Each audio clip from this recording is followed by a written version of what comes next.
Bonjour, bienvenue à tout le monde pour notre dernier épisode que nous avons enregistré lors de la semaine de la sensibilité organisée par l'Observatoire de la haute sensibilité. Aujourd'hui, nous allons vous parler du syndrome prémenstruel que nous allons appeler SPM. Et il semblerait, donc vous allez nous le dire par expérience, que toutes les personnes hypersensibles, hautement sensibles sont souvent soumises au syndrome prémenstruel. Alors, ça va encore une fois se traduire de façon différente chez chaque personne.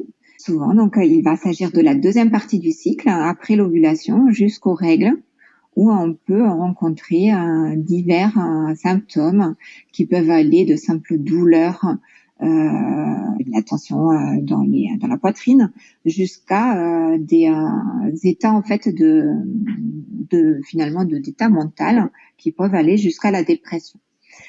Et donc, chacun va se situer d'une certaine façon, plus ou moins fort, dans un symptôme ou un autre, se reconnaître, voire pas du tout. Donc, ce qui est hyper intéressant, c'est de se dire en fait que pourquoi est-ce qu'il y a autant de personnes qui se plaignent en fait du SPM. Souvent, ce qu'on constate, c'est que les personnes hypersensibles, ils ont en fait des taux de cortisol très élevés. Et en fait, le cortisol va être directement lié avec nos hormones féminines et qui va engendrer en fait des modifications et donc des ovulations qui vont avoir lieu d'une certaine façon ou pas et qui vont engendrer derrière des taux d'hormones complètement différents. Et quand les taux d'hormones ne sont pas optimales, derrière en fait, on peut avoir des symptômes divers et variés. Et pour cela, en fait, il y a plusieurs astuces. Donc pour ces astuces-là, c'est déjà d'écouter son corps, comprendre en fait comment ça se passe pour chacune, où est-ce qu'on se situe, est-ce qu'on l'a relié en fait finalement à ça, et comment se passent aussi nos règles, en fait, d'en parler en fait autour de soi. Déjà en fait, c'est intéressant si c'est un sujet qui souvent est tabou. Donc, est-ce que vous en parlez avec vos copines? Est-ce que vous en parlez en famille? Est-ce que vous en parlez facilement avec votre médecin hors gynécologue? Ou est-ce que vous en parlez qu'à votre gynécologue? Ou est-ce que vous en parlez pas du tout? Donc, je sais pas, Marie et Gwen, comment vous en parlez? Est-ce que vous en parlez avec d'autres personnes? Moi, je vais vous partager mon expérience, sachant que j'ai quelques années de plus que vous. Donc, on n'était pas du tout dans le même contexte. C'est pas compliqué, ça n'existait pas. Syndrome prémenstruel, ça n'existait pas. C'est-à-dire que oui, voilà, tu peux avoir mal un petit peu avant d'être indisposé, mais bon, ma foi, c'est pas grave, c'est tout le monde comme ça, et puis tais-toi. Donc en fait, c'est tout simplement quelque chose que j'ai subi pendant très nombreuses années et dont je n'ai jamais parlé parce que en fait, c'était pas un sujet. Voilà, c'était ni un sujet entre nous, entre femmes, ni non plus un sujet à aborder avec un médecin qui, dans 90% des cas, était un homme. Donc, ils savaient pas du tout de quoi en parler finalement. Et je pense même que dans leur cursus scolaire, dans leur parcours, c'est pas quelque chose qui était abordé et qui leur était enseigné ni transmis. Donc, moi, c'est vrai que pendant, j'ai envie de dire, vraiment jusqu'à ce que j'ai mes enfants. Donc, pendant une vingtaine d'années, on va dire, grosso modo, c'est ça. Eh bien, moi, tous les mois, en fait, je carburais au Doliprane. Voilà, c'est pas compliqué. Si je n'avais pas les Doliprane, à minima pendant la veille et puis les 2 voire 3 premiers jours de ce cycle, j'étais incapable de faire quoi que ce soit parce que j'avais beaucoup trop mal au ventre. Et puis moi, ça allait même. On a parlé dans l'alimentation de notre digestion, on a parlé de potentiels dérèglements qu'on pouvait avoir au niveau intestinal. Et moi, clairement, ça avait un impact au niveau intestinal parce que en plus de ça, moi, j'avais en fait tout simplement des diarrhées. Voilà. Donc non seulement j'étais indisposée, et en plus j'avais le premier jour voire les 2 premiers jours, en fait, j'avais de la diarrhée. Alors j'ai compris après que lorsqu'on est enceinte et lorsqu'on est sur le point d'accoucher, en fait, on libère une hormone dont j'ai complètement oublié le nom, Et cette hormone, c'est une hormone qui nous amène justement à libérer, en fait, à se débarrasser, entre guillemets, du bébé, à vider. Et il semblerait que dans les premiers jours, en fait, de ce cycle, cette hormone-là, elle intervienne. Donc, en fait, je me suis posé la question, je me suis dit, mais dans quelle mesure c'est pas aussi cette hormone-là qui a sur moi cet impact-là de vouloir effectivement faire un nettoyage et du coup, à la fois vaginal et à la fois intestinal. Donc, en fait, jusqu'à ce que j'ai mes enfants. Ensuite, ça s'est atténué clairement, mais j'ai souffert, je peux le dire, de syndrome prémenstruel. Donc Doliprane. Et puis un jour, j'ai croisé le chemin d'une femme médecin qui elle-même avait connu la même chose, qui avait, je crois qu'elle avait 5 enfants. Et en fait, elle m'avait dit ce que je ne préconise pas. Je ne suis pas médecin, je ne fais pas de délivrance, d'ordonnance quelconque. Mais en fait, elle m'avait dit, finalement, le premier jour, prenez une aspirine, voilà, un aspirine parce qu'on dit qu'il faut pas en prendre parce que ça liquéfie le sang, donc effectivement, voilà. Mais ça, c'était quelque chose qui, en fait, l'avait libérée, elle, de ses troubles et qui permettait effectivement d'évacuer plus facilement et d'être libérée, en fait, de ses douleurs.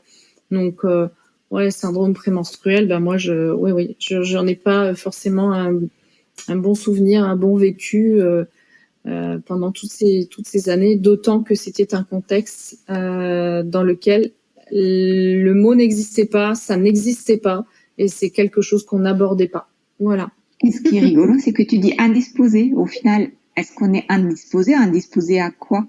Avec nos règles, on peut tout faire. C'est ça aussi, en fait, depuis très longtemps, ce mot-là est là, existe toujours, mais que pour autant, on a les règles à aller courir, c'est top. Faire du sport en début de règles permet de libérer beaucoup aussi. Et générer d'autres hormones pour mieux se sentir, en fait. Alors moi, je te fais mon retour. Pour moi, je suis indisposée. Alors c'est vrai que c'est un ancien mot. C'est un mot que je préfère. Je trouve qu'il est plus smart que de dire j'ai mes règles. Je sais pas, je suis pas en accord avec ça. Ça me plaît pas. J'ai mes règles. Ça veut rien dire, mes règles. Les règles, c'est pour mesurer, donc je sais pas. Mais moi, je suis indisposée. Clairement, pendant ces moments-là, je suis indisposée psychologiquement. J'ai tendance à avoir un brouillard cérébral.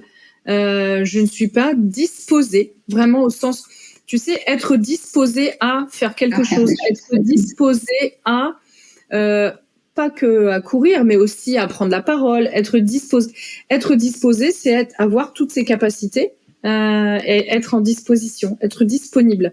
Et bien moi, clairement, pendant la veille et les 2 premiers jours, on va dire, je suis indisposée. Je n'ai pas toutes mes capacités, toutes mes facultés, je ne suis pas au mieux de ma forme.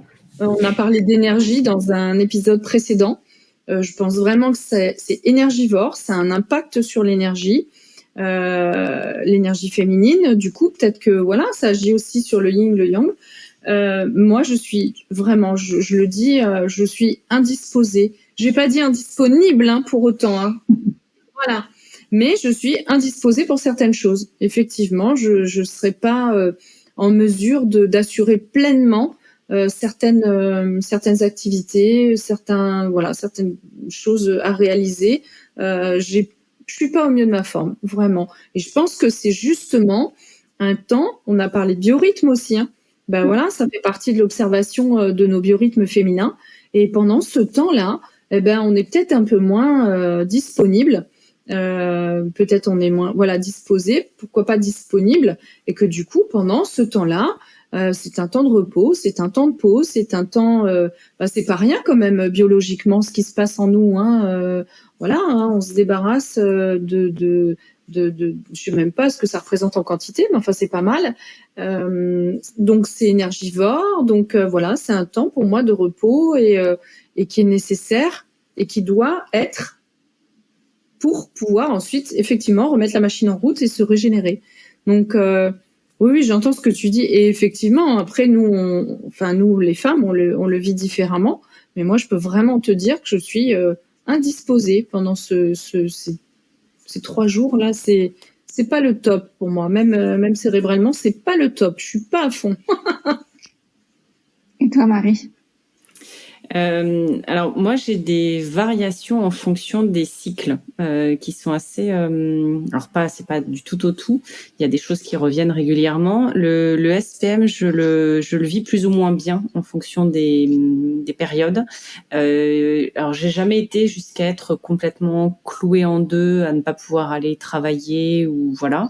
Mais des douleurs, ça tire et alors moi ce que j'ai constaté surtout c'est soit juste la veille, soit le premier jour du cycle, je me tape, pardon, je vais le dire comme ça, mais un mal de tête incontrôlable. En fait, il y a d'autres moments pendant le reste du mois où je vais pouvoir gérer ces maux de tête. Je suis un peu sujette à ça parce que dès que je suis un peu de l'écran, la luminosité, je vous en ai parlé au début de la semaine, mais voilà, tout ça fait que j'ai souvent les yeux qui fatiguent assez vite, et donc j'arrive avec des huiles de menthe poivrée, des choses comme ça un peu à apaiser. Mais alors le premier jour de règle, c'est pour moi c'est impossible. Je suis pour le coup obligée de prendre quelque chose pour faire redescendre cette pression en fait que j'ai au début.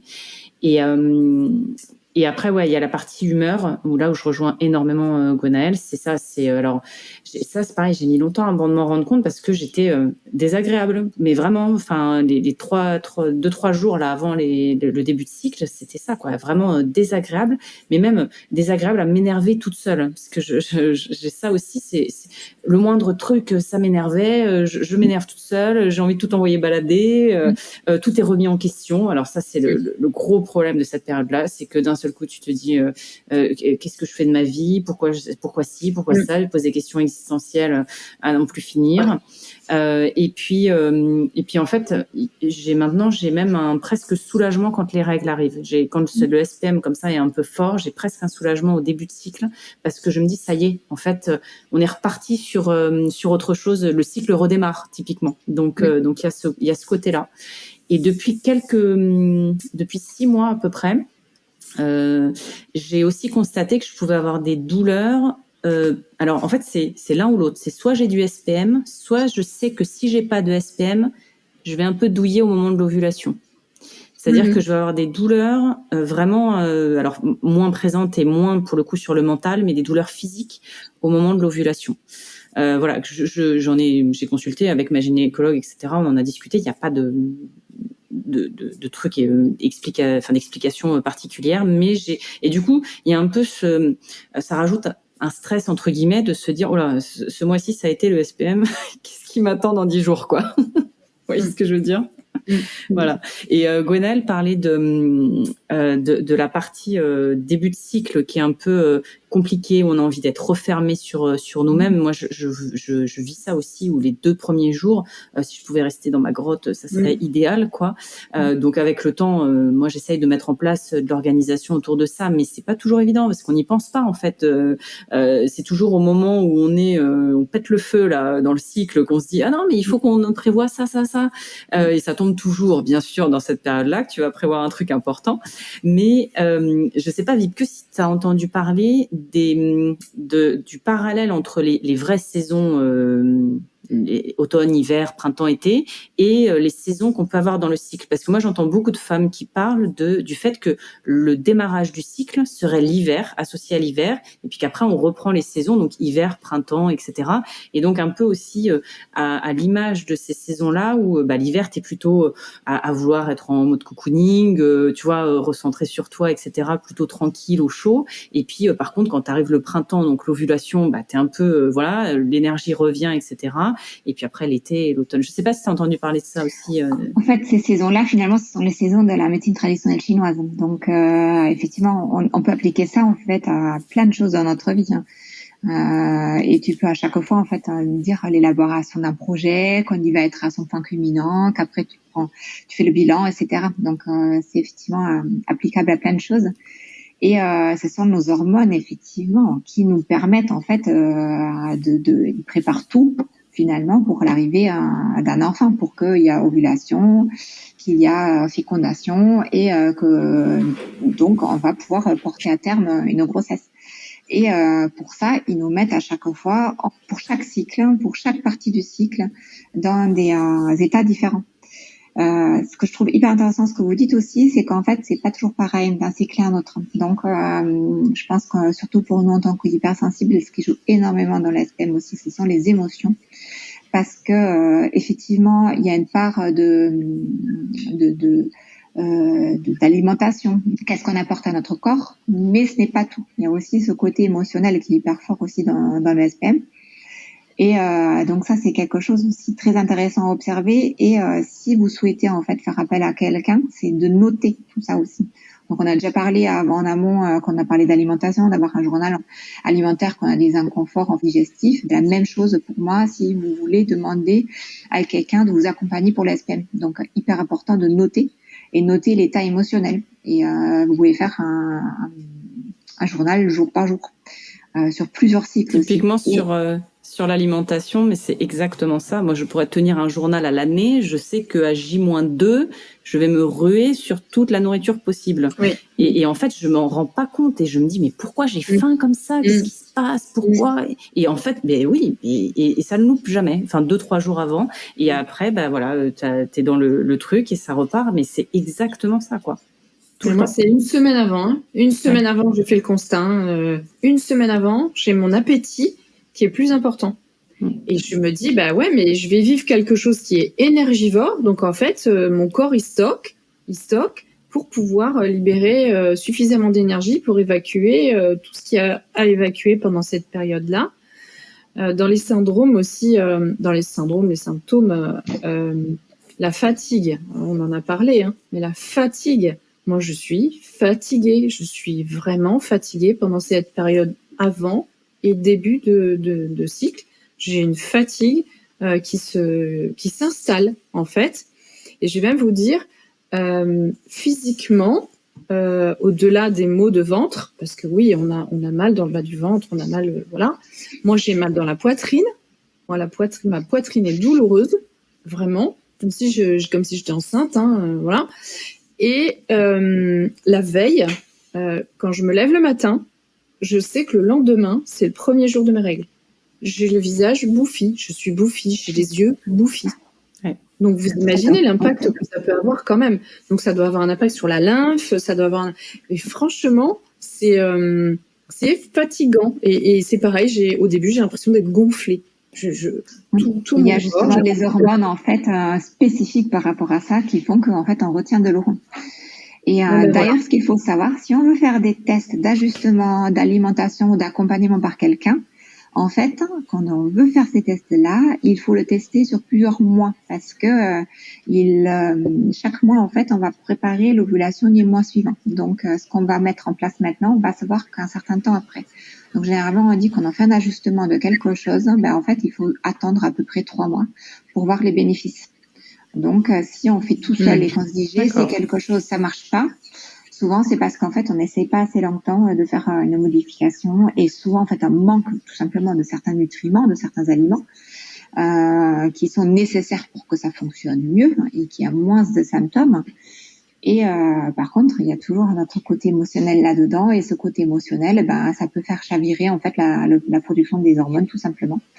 Et ça va les altérer si il y a un grand choc ou même des petites choses du quotidien qui font en sorte que en fait finalement notre stress chronique il influence un peu sur tout.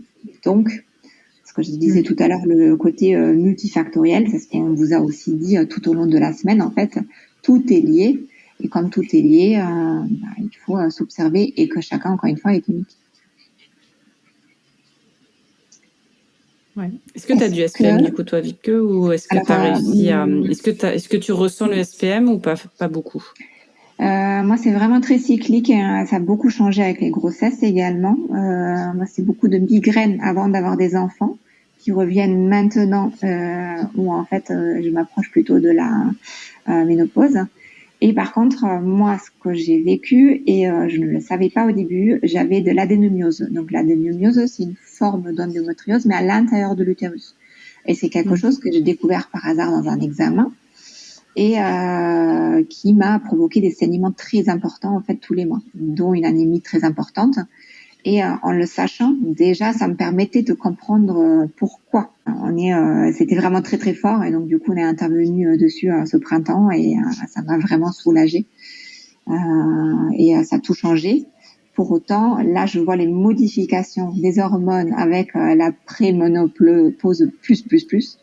Et ça fait encore une fois un changement tous les mois qui est différent. Et comme c'est différent tous les mois, en fait, c'est plus difficile de se dire qu'est-ce qui fonctionne pas. Et donc, c'est super intéressant de tester plein de choses également. Et encore une fois, de les garder sur la durée pour voir qu'est-ce qui fonctionne pas. Ouais, plus en mode super intense, quoi. Plus dans le sens, en fait, je pense qu'on va s'approcher de plus en plus vers de plus la en ménopause. plus, ok. Plus, je me suis en dit, fait, ça y est. Non, c'est plus tu t'approches, plus en fait, ça va se dérégler. Ou tu peux avoir des mois sans ovulation, et donc quand il n'y a pas d'ovulation, en fait, ça va impacter les mois suivants. Et donc tous les mois, c'est différent par rapport à notre production d'œstrogène et de progestérone. Et quand c'est en train de se modifier comme ça tous les mois, en fait, tu ne sais jamais trop comment ça se présente. Hein. Et ce qui est nouveau pour moi, ce que je ne connaissais pas avant, c'est de l'anxiété. Et parce qu'au final, la progestérone qui baisse à partir de 35 ans, elle est antidépresseur au final. Et donc quand l'hormone baisse de plus en plus et qu'on y a de moins en moins quand on s'approche de la ménopause, en fait, on se dit, finalement, toute l'anxiété que je peux avoir en moi, avant je peux la verbaliser et ça suffisait. Et maintenant, parfois, en fait, ça ne suffit plus de la verbaliser et en fait, on peut avoir d'autres symptômes. Et c'est des choses qu'après, on va passer plus sur un sujet ménopause, mais qui, encore une fois, lié aux hormones et à notre cycle de femme et de ce qu'on dit, ce qu'on ne dit pas. Et c'est pareil, la ménopause, on en parle depuis très peu de temps maintenant. Comme je disais, adénomiose, l'endométriose, c'est pareil. Donc, il est important, je pense, qu'on puisse en parler ouvertement et qu'on puisse en discuter, poser des questions et qu'on nous explique bien comment ça fonctionne. Ouais, je rebondis sur ce que tu dis, Vic, que j'ai envie de m'adresser aux plus jeunes femmes qui nous écoutent, en tout cas les femmes qui n'ont pas encore d'enfants, parce que je suis convaincue que se prendre en main dans ce cadre-là, s'occuper de soi, s'occuper de son ventre, s'occuper de ses ovaires, s'occuper de sa féminité, c'est capital. Et pourquoi je vous parle de ça? Parce que moi, j'ai traversé pendant une dizaine d'années le parcours de la procréation médicalement assistée. Et a posteriori, donc aujourd'hui, parce qu'aujourd'hui, on parle de tout ça beaucoup plus ouvertement. Je n'ai pas la preuve scientifique, bien entendu, mais je ne peux que dire que je suis convaincue que ça a un rapport direct avec mon hypersensibilité, avec ce dont on a parlé, les troubles digestifs, avec le SPM, et que tout ça mis bout à bout, en fait, fait que le corps va pas être disposé, tiens, on revient parler de disposer, va pas être disposé pour la procréation.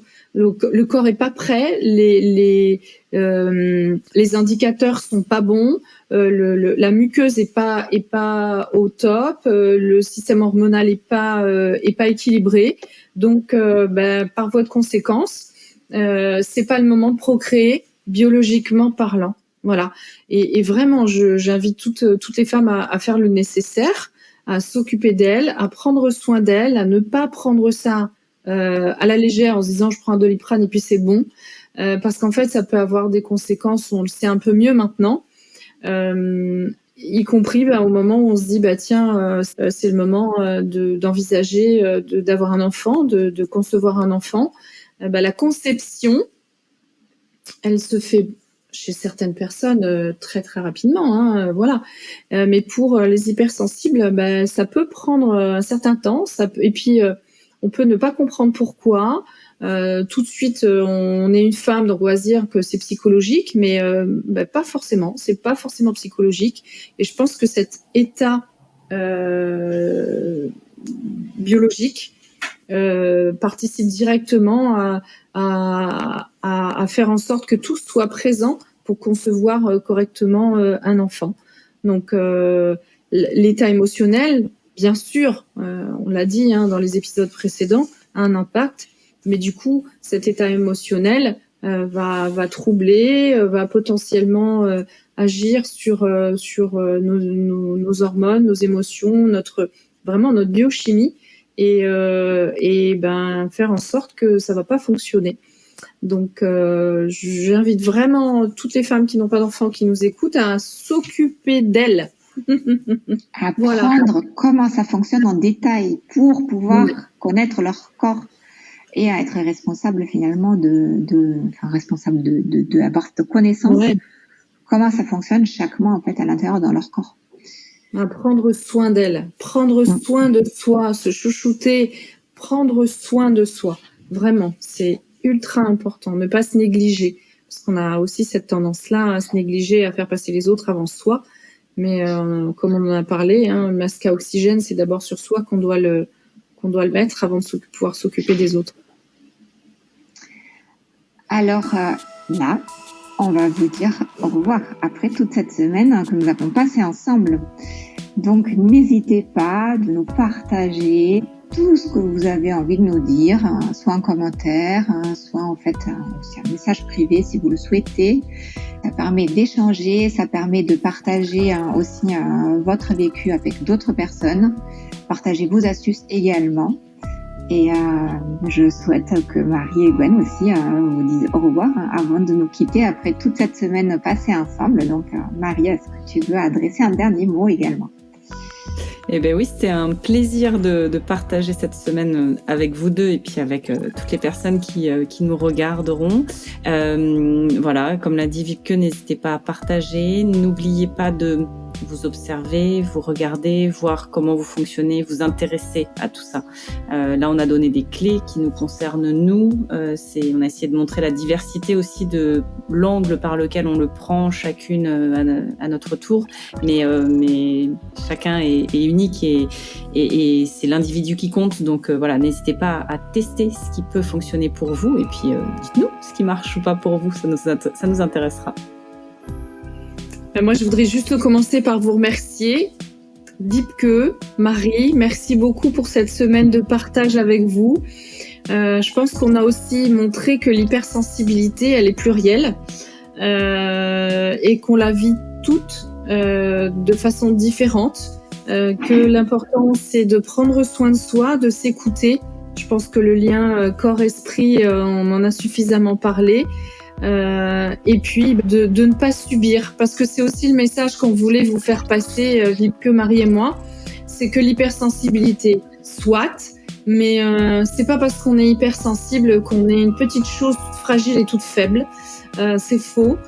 C'est juste quelque chose de beau finalement, dont on peut faire une très grande force. Donc on vous remercie beaucoup pour nous avoir écoutés pendant toute cette semaine, pour vos partages, pour vos likes, et puis j'ai envie de vous dire à très bientôt. À bientôt. Merci, à bientôt. Au revoir.